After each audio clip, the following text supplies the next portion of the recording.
Huancavelica, el poder de la comunicación. Nosotros estamos en una actividad que la llamamos escuchando a la gente, escuchando al Ecuador, y todo lo que la gente nos dice lo colocamos dentro de este díptico para intercambiar criterios con la gente, para interactuar. Aquí colocamos, por ejemplo, escucho que la economía del país está empeorando diariamente. Escucho que cada día hay más desempleados. Escucho que dejaron de apoyar a nuestros agricultores y productores. Escucho que el aumento de los impuestos detienen las inversiones. Escucho que la corrupción empobrece más a nuestra patria. La gente está muy preocupada por los niveles nunca antes vistos de corrupción en el actual gobierno. Escucho que las sabatinas es dinero despilfarrado. Todo lo que la gente nos dice lo colocamos en este díptico para nuevamente pues irlo retroalimentando. Los choferes, por ejemplo, nos dicen que esa ley de tránsito hay que cambiarla, que no pueden ellos seguir pagando multas tan altas, que hay que cambiar la pérdida todo de la esto licencia. ¿Para qué, expresidente Lucio? ¿Para qué? Todo ¿Usted esto va a ser para... candidato o va a aliarse con otros movimientos, con otros partidos, con otros precandidatos? Por ejemplo, ya hay un compañero suyo de armas, ¿no? Está el general Paco Moncayo. ¿Ha conversado con él, por ejemplo?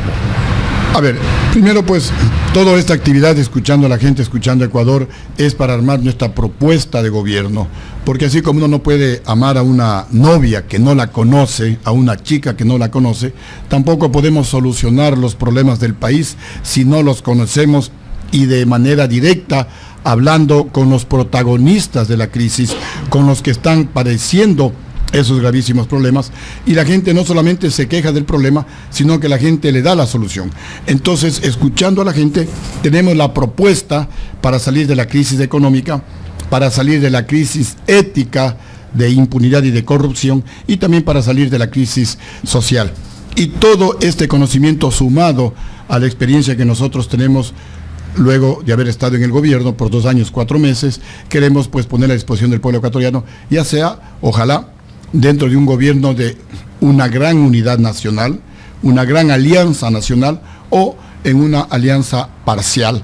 Pero no queremos que toda esta experiencia se vaya al vacío, sino que realmente caiga en tierra fértil y de frutos abundantes. Nos duele lo que sucede en el Ecuador. Con nosotros la economía creció cerca del 9%, de los crecimientos de la economía más altos del mundo, no solamente del Ecuador. Nos duele que hoy la economía no va a crecer absolutamente nada, más bien va a decrecer. Nos duele que con nosotros el Ecuador recibía más inversión que Perú, más que Colombia, más que Chile, más que Argentina, recibía más inversión que Bolivia, Uruguay, Paraguay, etcétera. Hoy el Ecuador es el último país de América Latina en recibir inversión. Eso nos duele ver la realidad. Antes, con Lucio Gutiérrez, los colombianos y los peruanos venían a comprar al Ecuador y con eso pues se movía la economía ecuatoriana, y la plata colombiana y la plata peruana se quedaba en el Ecuador. Ahora es al revés. Los ecuatorianos hacemos caravanas a comprar en Colombia y en el Perú, y estamos fortaleciendo las economías de los vecinos y debilitando nuestra economía. Eso nos duele y sabemos que sí se puede salir de la crisis.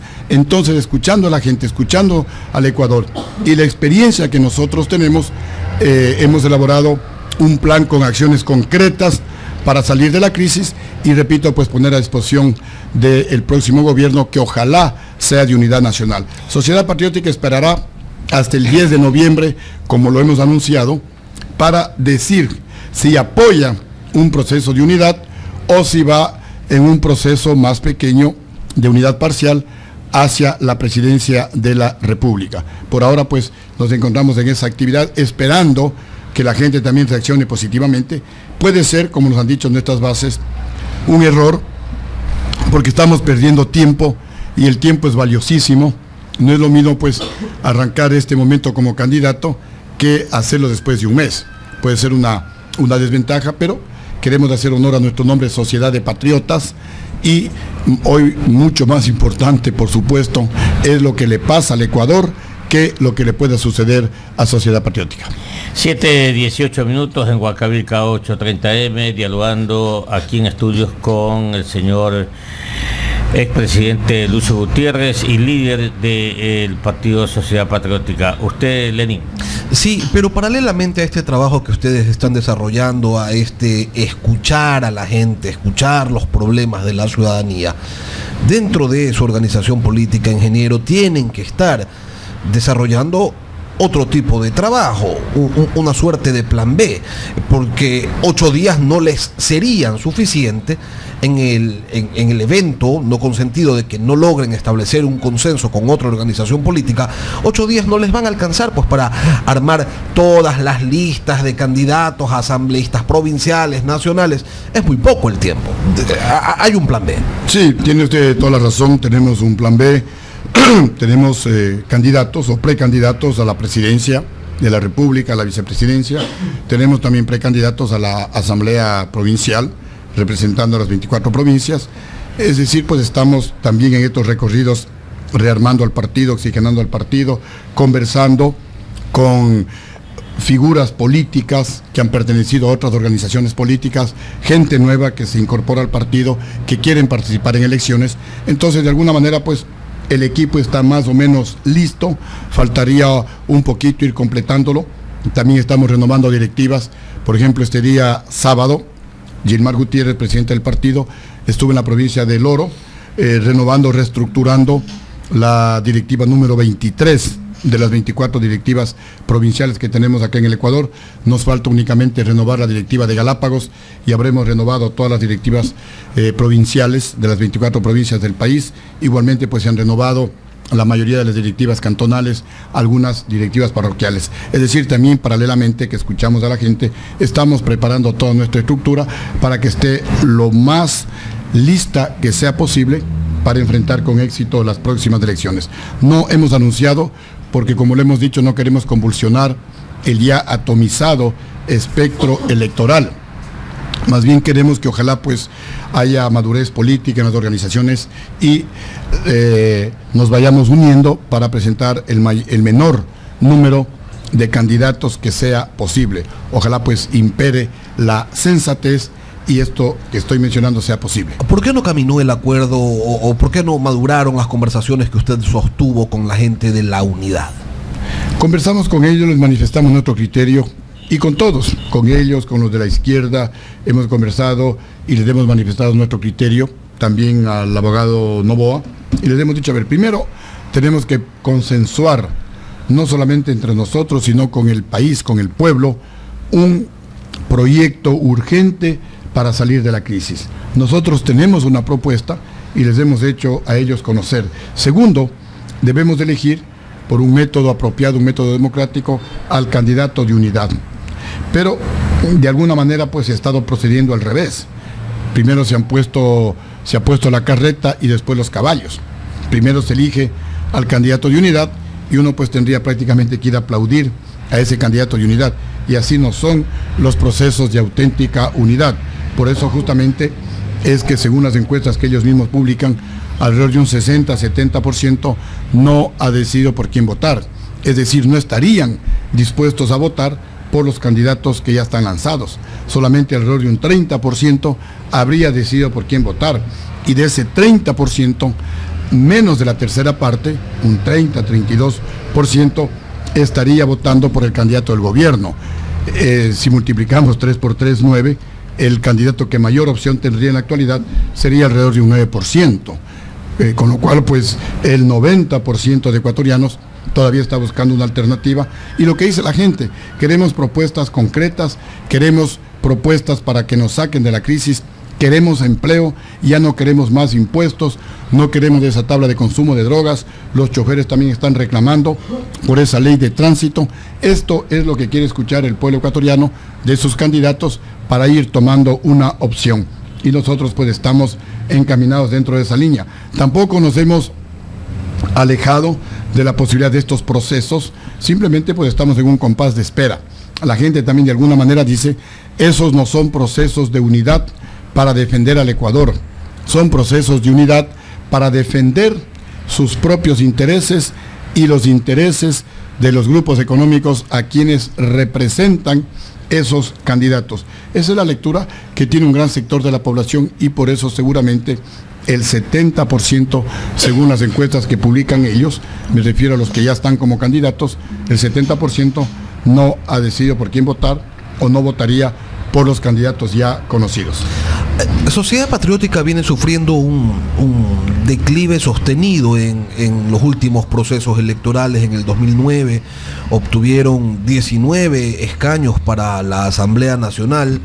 En el 2013 apenas consiguieron 5 escaños y en el camino perdieron a algunos de esos asambleístas electos cobijados bajo su organización.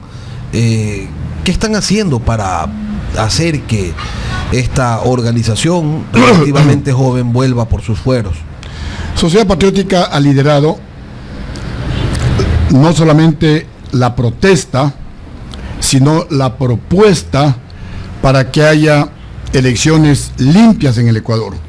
La protesta la hemos liderado porque presentamos una demanda penal de fraude en las elecciones del 2009 y también fraude en las elecciones del 2013. En el 2009 y en el 2013 el pueblo ecuatoriano, así son los testimonios, votó porque haya segunda vuelta electoral, pero porque en la segunda vuelta electoral perdía el candidato del gobierno, manipularon los resultados y no permitieron esa segunda vuelta electoral. Hace unos 10 días estuvimos en Manabí y, ojo ecuatorianos, una de las autoridades electas en funciones fue categórico y nos dijo: Lucio, tú aquí arrasaste en Manabí, ganaste en todos los cantones, te dieron únicamente el triunfo en el cantón Chone, pero ganaste en todos los cantones. Por favor, si hoy participas, controla los votos, te van a volver a robar. Y lo propio nos han dicho en la provincia de Los Ríos. Nos decía la gente, testimonios: Lucio, en esta mesa, en la parroquia Clarisa del cantón Vinces, sacaste 104 votos y solamente te leyeron 4 votos. En una urna nos habrían robado 100 votos. Testimonios de la gente, testimonios de la gente. Y ellos nos decían pues que estuvieron a punto de tomarse las urnas, de incendiarlas por el fraude evidente que habían realizado.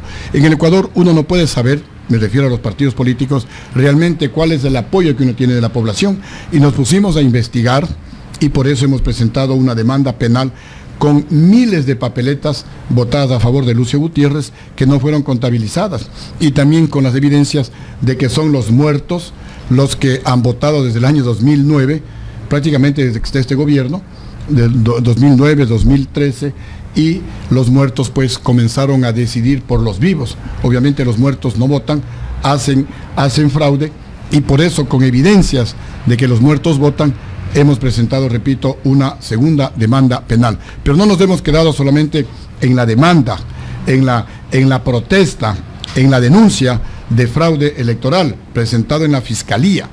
Algunos nos dijeron: no presenten, es muy delicado, es grave, les podrían revertir esa denuncia de maliciosa y temeraria. Pero las pruebas, así como en el 2009, son tan contundentes de que le hicieron fraude a Sociedad Patriótica para que saque menos asambleístas, para que su candidato a la presidencia no pase a la segunda vuelta, que no van a poder calificarla de maliciosa y temeraria. Pero también nos hemos lanzado y hemos liderado la propuesta. ¿Y cuál es la propuesta? Se llegó a firmar un acuerdo nacional para la transparencia entre todas las organizaciones políticas. Y esto no es a favor de Sociedad Patriótica ni de Lucio Gutiérrez, ni siquiera en contra del gobierno. Es una acción que la realizamos a favor de la democracia, a favor de la transparencia. Para cuidar los votos. Para cuidar los votos. Porque eso sí están firmes, en eso sí están de acuerdo, en eso sí hay unidad. En eso hay unidad, estamos de acuerdo, pero hay que cuidar desde las 7 de la mañana hasta las 7, 8 de la noche. Ese día de las elecciones hay que darle a la democracia, hay que darle al futuro del Ecuador, hay que darnos nosotros mismos. Y ya no es como antes, que uno iba a las 5 de la tarde, retiraba el acta de escrutinio, es decir, el acta en donde se habían contabilizado los votos de esa urna. Ya no se puede hacer eso, hay que estar todo el día, porque durante el día van a votar los muertos, porque durante el día se llevan las urnas y hacen el cambiazo, el rato que nadie está controlando, porque lamentablemente, y vamos a hacer una campaña, también los militares indirectamente, a lo mejor sin darse cuenta, se han convertido en cómplices del fraude electoral. Vamos a iniciar en una campaña para que... ¿Cómo es eso? Los militares no permiten que los delegados de los partidos políticos hagan un adecuado control, porque cuando están en la contabilización de los votos, como en las mesas están los de Alianza País, sea o no el número de su partido, dicen pues no, 35, 35, y cuando alguien quiere controlar, a ver un momentito, indíqueme la papeleta, si es de la 35, porque más parece que sea de la 3. El militar o el policía, por orden de los que están en la mesa, que son de Alianza País, le retiran, le obligan a que se retire al delegado del partido político a 3 a 4 metros, desde donde visualmente es imposible, por la distancia, ver pues si realmente es de la 3 o es del partido de gobierno. Por eso digo, se han convertido indirectamente a los militares en cómplices del fraude electoral.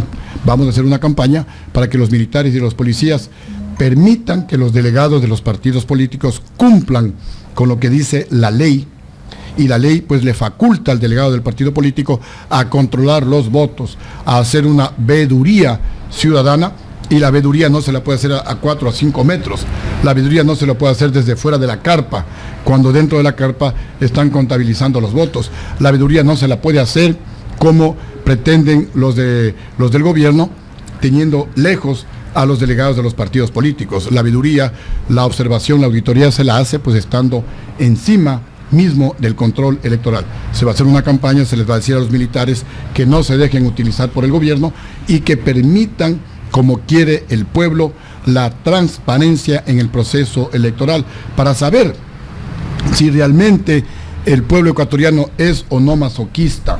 Nosotros obviamente estamos convencidos de que el pueblo ecuatoriano no es masoquista y de que el gobierno no tiene la más mínima posibilidad de pasar a la segunda vuelta, si las elecciones son transparentes.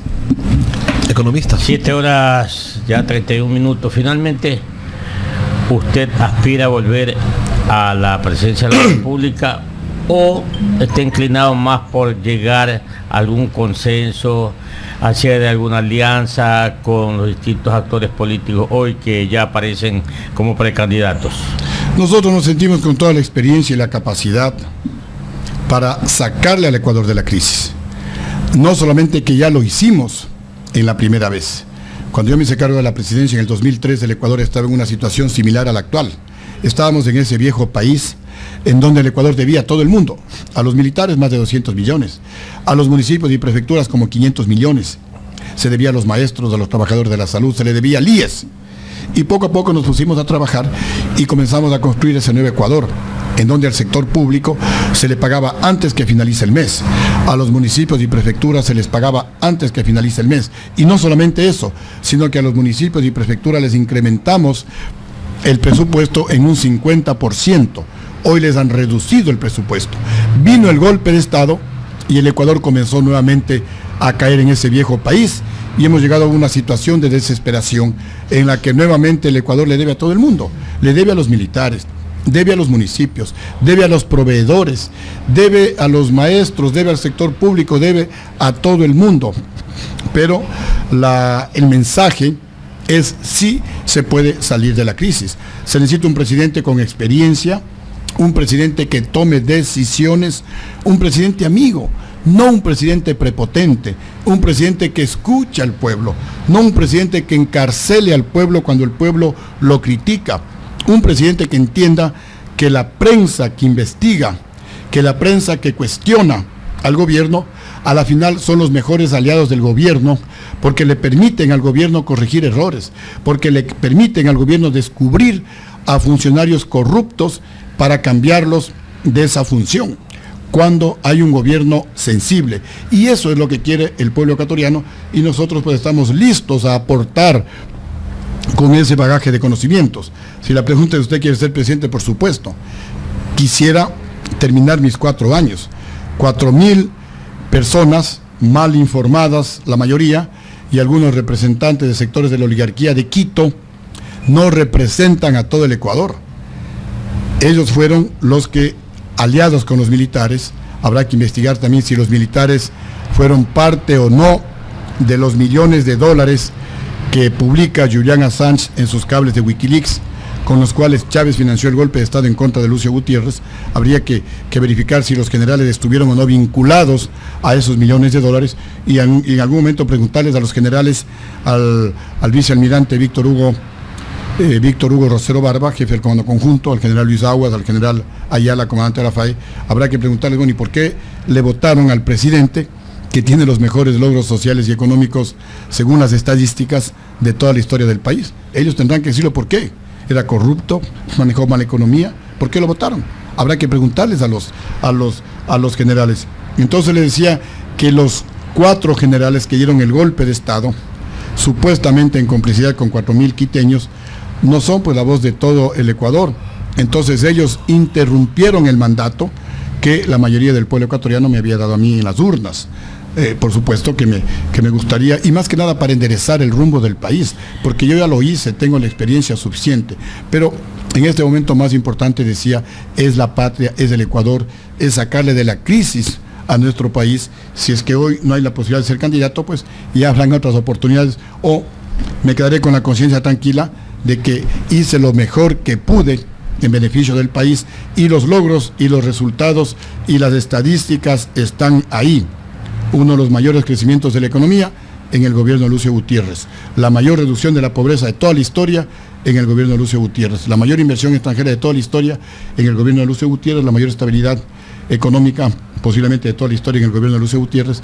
Las estadísticas están ahí, no las pueden cambiar por más que quieran, no las puede maquillar, ahora pues que está de moda esa palabra, no las puede maquillar el presidente de la República, están ahí. Pero si hay la oportunidad, pues obviamente por qué rehuir ese reto. Pero insisto, por ahora estamos más encaminados en fortalecer procesos de unidad para que haya mayores posibilidades, sobre todo con el actual Consejo Nacional Electoral totalmente parcializado, para que haya mayores posibilidades, decía, de llegar a la presidencia de la República, porque no solamente hay que cambiar de presidente ecuatorianos, no solamente hay que cambiar de gobierno, hay que cambiar de modelo. Por eso iniciaba esta entrevista diciendo que vine a Guayaquil a rendir homenaje a nuestros héroes de la independencia definitiva del Ecuador, que se inició el 9 de octubre de 1820, para emular lo que hoy tenemos que hacer en el Ecuador. Tenemos que luchar por liberarnos de este modelo que nos está sometiendo, para liberarnos de este nuevo yugo que trata de cambiar la esencia misma de la nacionalidad ecuatoriana. 7:36. Tengo un minuto porque ya se nos fue el tiempo, coronel Lucio Gutiérrez. Vamos a situar en el evento que usted no vaya de candidato. ¿Con quién usted se sentiría mejor de apoyar? ¿Lenín Moreno, Guillermo Lazo, el general Paco Moncayo, Lalo Bucarán? ¿Con quién? De entrada, no con el gobierno, porque es el continuismo. Ya. Y este modelo pues está destinado a fracasar. No queremos que el Ecuador se convierta en otra Venezuela. Y del candidato de oposición que nos diga y que se comprometa ante el país en fiscalizar los actos realmente insoportables de corrupción del actual gobierno y de recuperar la plata que se han robado. El candidato que garantice, y si es que no lo hace, pues que esté dispuesto a renunciar, obviamente que tendrá todo nuestro apoyo. En el caso del general Moncayo hay muchos vínculos peligrosos con el gobierno. Todos sabemos pues que la izquierda democrática colabora con el actual gobierno. Ahí está el hijo de Rodrigo Borja trabajando con Correa, está el hermano de Rodrigo Borja de embajador de Correa, está un ex ministro de Borja, el doctor Raúl Vallejo, fue ministro, embajador, y actualmente creo que es ministro, no sé, ministro de Cultura. De Cultura me parece que es. Sí. Entonces hay vínculos demasiado fuertes del general Moncayo con el gobierno. Entonces pues habría que buscar una opción, repito, que garantice una fiscalización real y la recuperación de la plata que se han robado, y tendría nuestro apoyo, a más de propuestas claras, concretas, para sacarnos de la crisis económica. Hay que reducir el tamaño del Estado. El Ecuador no puede continuar con 50 entre ministerios y organismos con rango de ministerio. Hay que reducirlos. Un número podría ser 15. Ojalá sean menos, 14, 13. 15, ¿por qué? Porque yo goberné con 15 ministerios y ahí están los resultados. Luego hay que eliminar impuestos, porque cuando un país está en crisis, como está el Ecuador, el que debe asumir la crisis es el gobierno, y al pueblo hay que darle un poco de oxígeno. Este gobierno hace al revés. Estamos en crisis y la crisis la asume el pueblo, con más impuestos, con más restricciones, con más multa, con más persecución. Y la farra y los banquetes con Miguel Bosé continúan en el gobierno. Eso tiene que cambiar. ¿Cómo el gobierno tiene que asumir la crisis? Reduciendo el tamaño del Estado, eliminando las sabatinas, reduciendo la multimillonaria propaganda que hace a través de la televisión nacional. ¿Y cómo darle oxígeno al pueblo ecuatoriano? Eliminando impuestos, eliminando las salvaguardas, bajando el IVA. Sí, se lo puede hacer del 14 al 10%, sí, se lo puede hacer. Que el petróleo ha bajado, es cierto que el petróleo ha bajado. Lo que me está diciendo coincide con Guillermo Lazo usted. Bueno, yo creo que ellos coinciden conmigo porque estas propuestas pues las venimos haciendo desde hace mucho tiempo atrás. Las hemos publicado en nuestra página web, las publicamos en algunas hojitas volantes y creo que somos el único partido que dice concretamente las cosas. Eliminar el impuesto del 5% a la salida de capitales. No solamente decimos eliminar impuestos, no, sino ¿qué impuestos? El impuesto del 5% a la salida de capitales, eliminar el impuesto a las tierras, eliminar los impuestos verdes, eliminar el impuesto a los productos agrícolas, eliminar el anticipo del impuesto a la renta, eliminar las salvaguardas, bajar el IVA al 10%. Lo decimos nosotros. ¿Y cómo vamos a cubrir eso? Reduciendo el número de ministerios. Por eso decía, se requiere un presidente. ¿Va a votar usted a la gente? A la gente no necesariamente votarla a la calle, porque eso generaría un problema social. A esa gente hay que reubicarla en actividades productivas, especialmente en el sector privado, o en actividades productivas. ¿Cómo dentro, les paga, pues? Si ya bajó todos los impuestos. Bueno, sí se lo puede hacer, porque el momento que se reduce de 50 a 15, estamos reduciendo 15 aparatos estatales, 15 edificios, 35 pagos de edificios, de luz, de agua, teléfonos, papelería, ministros, subsecretarios, seguridad, una serie de cosas que no son imprescindibles. A la gente de carrera habrá que reubicarlas, habrá que capacitarles, como a su vez para que capaciten a los sectores productivos, la agricultura, el turismo, la microempresa, la pesca. En agricultura estamos sumamente mal. Antes el Ecuador era uno de los países que más banano, para tomar el banano, producía por hectárea.